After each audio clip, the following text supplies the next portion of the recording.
कारण माहेरी लाडाची असणारी ही लेक सासरी बायको असते, सून असते, वहिनी असते, जाऊ असते. स्वतःचा संसार उभा करायला ती सासरी आलेली असते आणि नवऱ्याबरोबरच कुटुंबातल्या प्रत्येक माणसाचं मन जिंकायचं असतं. आणि त्याही पेक्षा महत्वाचं सासूचं मन जिंकायचं असतं.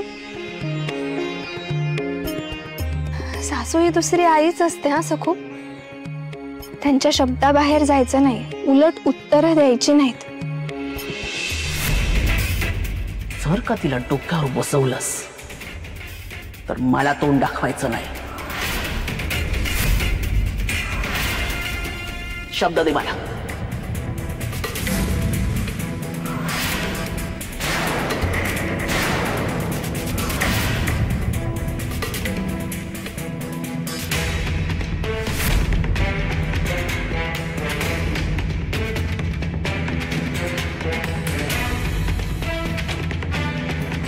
मी शब्द देतो तुला, तू म्हणशील तसंच होईल.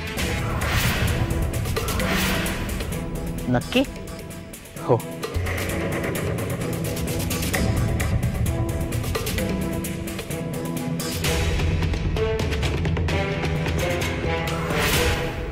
घराण्याचे रीतिरिवाज, कुळाचार सगळं काटेकोरपणे पाळायचं. आणि सगळ्यात महत्वाचं म्हणजे ह्याचं त्याचं मत ऐकून आपलं मत तयार करायचं नाही. घाई करायची नाही. प्रत्येक गोष्ट काळजीपूर्वक, विचारपूर्वकच करायची.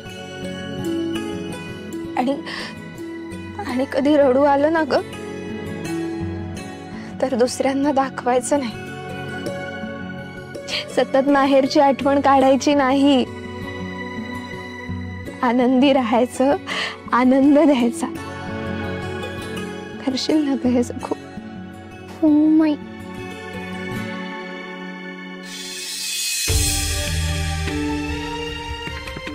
तू रडू नको ना गो माई,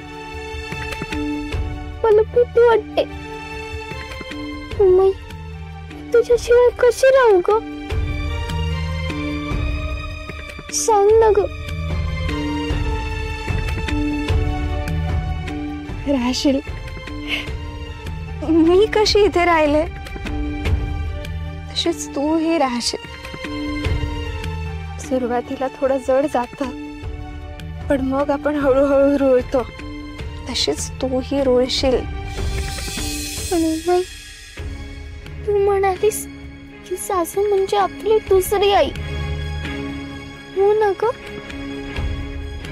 हो. ती पण मला अशीच मायेने जवळ घेऊन झोपटेल का ग?